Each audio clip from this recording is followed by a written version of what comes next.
Our relaxing vacation turned into custody chaos when my stepbrother's ex showed up ending in public humiliation. So I never thought I'd be writing something like this, but here we are. A couple of months ago, my family decided to go on a healing vacation. That's what my dad called it anyway. The plan was simple. Me, my stepbrother Charles 28, my dad, my stepmom Charles's mom, and my little half-sister Maddie 7 were all going to spend their week at a lake resort in Michigan. Charles has been going through absolute hell with his ex, Jenna.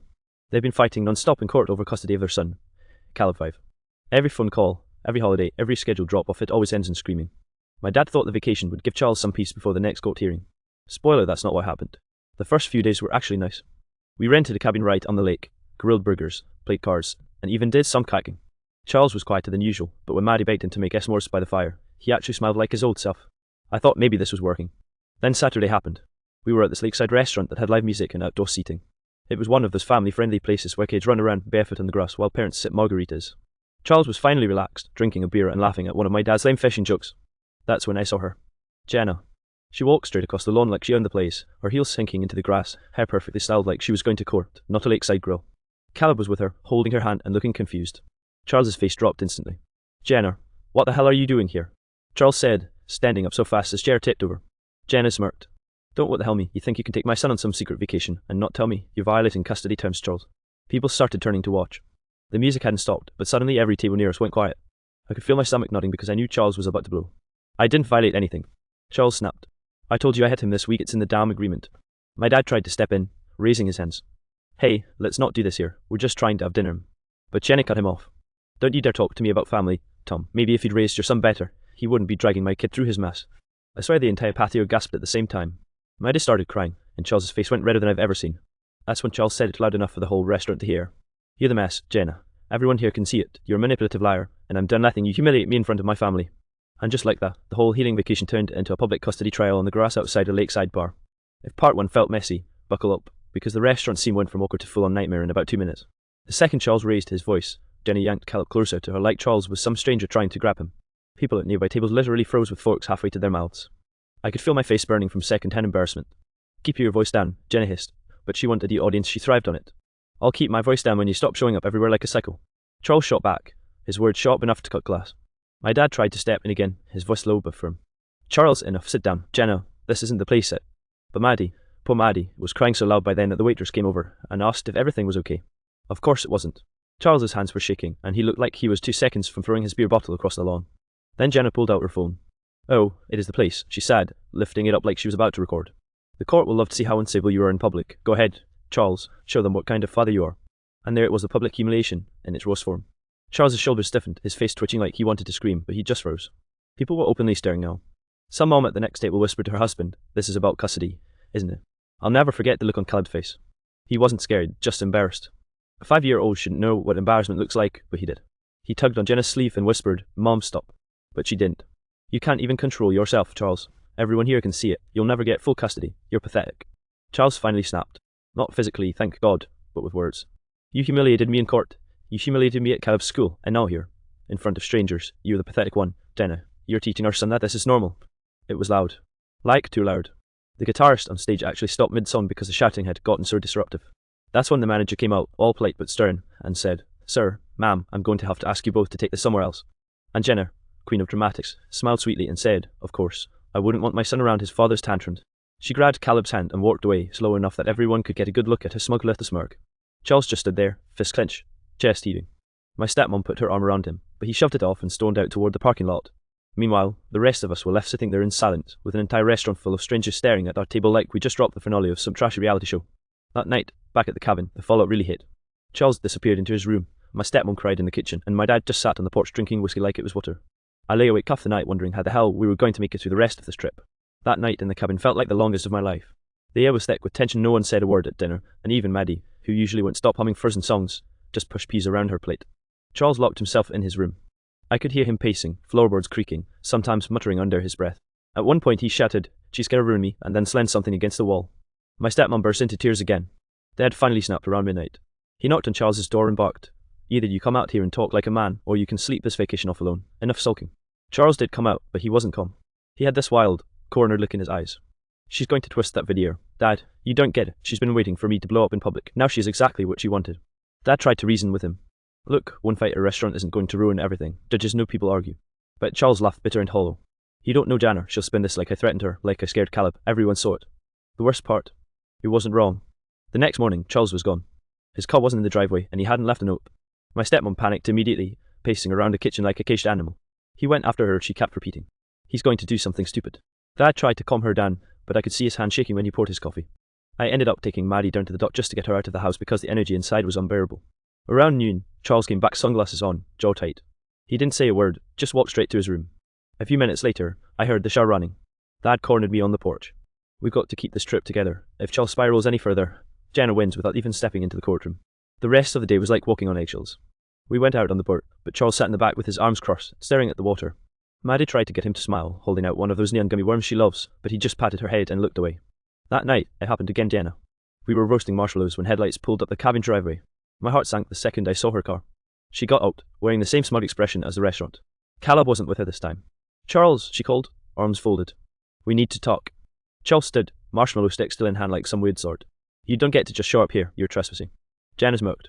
Or what? You'll scream at me again. Go ahead, your neighbours here might like a front row seat this time. I swear the night air itself went silent. My stepmom whispered, not again, please, but Charles's face was already turning red. This wasn't going to end quietly. The second confrontation at the cabin was worse than anything at the restaurant, and I honestly didn't think Charles could get any more flustered, but he did. Jenna didn't bother knocking. She just strolled up onto the porch like she owned the place, hands on her hips, Caleb trailing a few steps behind her.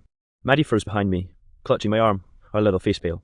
Charles, Jenna called, voice sweet but venomous. We need to discuss Caleb's schedule. You've been reckless, and I'm not letting him pay for it. Charles's jaw tightened. He pointed toward the edge of the porch.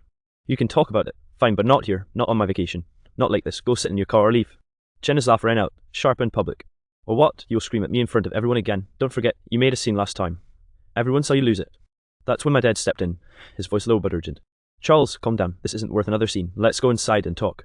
Charles's eyes darted around like he was deciding between calm and total chaos.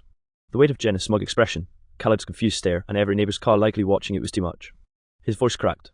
You humiliate me everywhere, Jenna, in front of a restaurant. Now here, do you even care about Caleb, or is this just for your ego? And then a magical horror moment happened. Jenna turned to Caleb, smiling, like nothing was wrong. Go on, tell Uncle Charles you're safe with me. He can't even control himself in public. Caleb's little voice whispered, trembling, Daddy, stop yelling. My stomach dropped. Even my stepmom gasped. Charles looked like he might collapse from anger and guilt all at once. Then he did the thing no one expected. He grabbed a bag of marshmallows from the table and flung it across the porch. Marshmallows scattered everywhere. Jenna jumped back. Caleb squealed, Maddie cried, and neighbours peeked over their fences. It was complete chaos. Get out. Charles shouted, voice booming. I'm done being humiliated. Jenna didn't move. She just laughed, sharp and cruel. Perfect, this is exactly what the court needs to see. Don't think I'm scared of a little public temper, Charles. Dad finally grabbed Charles by the shoulders, shaking him. Enough, we're leaving now. We practically dragged him inside, Maddie wailing and Caleb clinging to his mother's legs. The rest of the night was silent, except for the occasional muffled shout from Charles's room. That night, I realised something terrifying. The custody battle wasn't just a legal fight anymore. It had turned into a weapon, wielded publicly, to humiliate Charles in front of his family, neighbours, and even strangers. And nothing about our vacation would ever be relaxing again. By sunrise, we all understood the stakes. The rest of the week wouldn't just be about fishing, kayaking, or I suppose it would be about keeping Charles from breaking under the pressure Jenna deliberately piled on him. And the public humiliation. That was just the beginning. By Monday morning, the cabin felt like a war zone. The air was thick with tension, and even the birds outside seemed to chirp nervously. Charles hadn't slept much. I could hear him pacing in his room again, muttering to himself, sometimes throwing things against the wall. Maddie kept asking if he was okay, and I didn't know what to tell her. Dad and my stepmom were at the kitchen table, whispering in low voices about whether we should cut the vacation short. I could see my stepmom's hands trembling as she poured coffee. I don't know how much more of this he can take, she whispered. Charles finally emerged around 10 a.m., looking like a ghost of himself. His eyes were bloodshot, and his shirt was rumpled. He didn't speak for a few minutes, just stared at the lake like it could somehow wash away the chaos. I tried to break the silence. Hey, want to go kayaking? Get your mind off everything for a bit. He didn't respond at first, then finally muttered, maybe. The word was almost robotic. Out on the lake, for the first time all vacation, he relaxed a little. A gentle rocking of the kayak, the sound of water lapping against the hull. It was a small sanctuary. Maddie giggled as she paddled ahead, and I could see Charles forcing a smile, just for her. But then the phone rang. I saw his hand shake as he picked it up. Of course it was Jenna. Charles, she said, sharp and insistent. I'm coming to get Caleb. You need to bring him to the cabin. Don't make this harder than it has to be. He slammed the phone down so hard the kayak rocked. I'm done, he said almost to himself. I'm not letting her manipulate me anymore. For the rest of the morning, Charles didn't talk much, but something had shifted. He stopped letting her control the narrative even in his own head. By the time we got back to the cabin, he had made a decision. He would take control of the situation, not by yelling or throwing marshmallows, but by standing firm and documenting everything. He sat down at the little desk in the cabin, pulled out his laptop, and started typing. He logged every interaction with Jenna, calls, texts, visits, everything. He drafted a plan for the custody hearing, one that would show the court he wasn't unstable or aggressive, despite her efforts to humiliate him publicly. Dad watched silently, a mix of relief and pride on his face. "That's my boy," he muttered. My stepmom wiped her eyes, finally smiling faintly. Even Maddie noticed the change. She tugged on his sleeve. "Daddy, you're not mad anymore. You're strong." Charles looked down at her and smiled properly this time. It wasn't perfect, and it wasn't the carefree vacation he'd hoped for, but it was something. It was him reclaiming his power in a way that mattered, not by lashing out in front of strangers, but by being deliberate, calm, and prepared. For the first time in days, the cabin felt like a place where we could breathe again. The public humiliation hadn't disappeared, and Jenna would likely try again, but Charles had taken the first real step toward taking control, and we could finally see a path forward. By Wednesday, the tension had shifted. Charles was no longer a ticking time bomb. He had focused his energy on strategy, not emotion. Dad and my stepmom could finally breathe a little, and even Maddie was smiling more often. But Jenna wasn't done. Oh no, she wasn't done. Late that afternoon, there was a knock at the cabin door. I froze, knowing exactly who it was. Charles muttered under his breath, "Here we go." Jenna stepped inside without waiting for an invitation, Caleb trailing behind her again. This time, she wore a serious expression, not smart, though the smirk was never far from her lips. "We need to talk," she said, voice comfort firm. "I'm taking Caleb back now. This has gone on long enough." Charles didn't flinch. He stood up, looked her in the eye, and said, "Not until we talk like adults. Not until we're in a room with our witnesses who don't belong here." Jenna raised an eyebrow. "Adults? You think screaming at a restaurant and throwing marshmallows makes you adult?" Charles swallowed, then calmly replied, "No, but losing my temper isn't the story here. The story is that you've been trying to humiliate me publicly for months, and it stops today. We talk, we document, we solve this like it should have been solved from the start." I was stunned. That calm, collected voice wasn't the Charles we'd seen at the restaurant or on the porch. It was someone who had finally reclaimed control. Jenna hesitated, probably realizing this time she didn't have the upper hand. "Fine," she said. "Doc." Charles led her and Caleb into the living room. He had the laptop open with every text, call, and photo from the past month carefully logged. Dad and my stepmom hovered nearby, making sure Maddie stayed occupied but giving them space. "See this?" Charles said, pointing at the screen. "Every time you've tried to embarrass me in public, I documented it. I've stayed calm, I've followed the custody rules, and I've shown respect for Caleb's well-being, even when you've been difficult." Jenna's lips pressed into a thin line. She glanced at Caleb, then back at Charles. You actually put all of this together?" "Yeah," Charles said, voice firm. "And I'm not afraid of the court or anyone else seeing it. You won't control me with humiliation anymore." For the first time in the week, Jenna didn't have a smart remark. Caleb looked up at Charles and smiled faintly, as if relieved to see his dad strong again. My stepmom sighed in relief. Dad just shook his head, muttering, "Finally." Jenna's posture softened slightly, though she didn't admit defeat. "Okay, we talk, but don't think this changes everything," she said. Charles nodded. "It changes how I handle it, that's enough for now." That evening, we had a quiet dinner together. The tension hadn't vanished completely, but Charles was calm, present, and protective of his family. The vacation wasn't perfect, but it finally felt like we could breathe again. Public humiliation had nearly broken him, but instead, it became the catalyst for Charles reclaiming control. And maybe, just maybe, that week at the lake would mark the beginning of him standing firm, no matter what Jenna tried next. The last 2 days of the vacation felt almost surreal. The cabin was quieter, calmer, and for the first time, it actually felt like a family trip instead of a battlefield. Charles had settled into routine, morning walks with Maddie, kayaking with me, and late-night sessions documenting every interaction with Jenna. But there was a new energy about him, steady, grounded, in control. On Thursday, we took a long hike along the lake trail. Charles held Maddie's hand the whole way, laughing at her jokes, stopping to let her pick wildflowers. I noticed how calm he seemed, the tension in his shoulders gone. Dad nudged me and whispered, "That's the Charles I remember from before all this custody madness." Even Jenna stayed away, though we knew she was lurking somewhere, probably watching. Charles didn't care. He had learned to set boundaries, to stay firm without losing his temper, and it showed in every small interaction. That evening, we had a quiet dinner at the cabin. No shouting, no threats, no public humiliation, just the four of us sitting around the table. Maddie made Eskimos in the kitchen while Charles and I swapped stories from our childhood, laughing in a way that felt genuine for the first time all week. "I can't believe I almost let her push me off the rails," Charles said quietly, staring at his half-eaten burger. "That night at the restaurant I thought I lost control completely, but maybe I needed that wake-up call." Dad put his hand on his shoulder. "You did good, son. You handled it the right way from here on out, and you've got us behind you, every step of the way." Step by step, it felt like Charles was reclaiming more than just his dignity. He was reclaiming his life, his role as a father, and his place in our family. Even Maddie smiled at him without hesitation, and it hit me how much the stability meant to all of us. The final day of the trip, we packed up the cabin. Charles didn't say much, but his calm confidence was contagious. Even Maddie noticed, hugging him tightly before we left. "Don't let anyone make you mad again, Daddy," she whispered.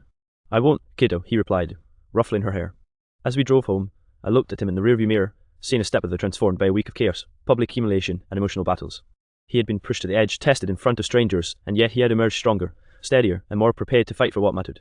The vacation hadn't gone according to plan. It had been messy, loud, and humiliating at times, but in the end, it forced Charles to face the reality of his custody battle head-on, without losing himself. And for the first time in months, I saw hope. Hope that Charles could handle Jenna, Caleb, and the court without being broken by public humiliation. Hope that our family could survive this storm. Hope that a week meant for fun could, somehow, become a turning point. Sometimes, the worst chaos brings out the strongest courage.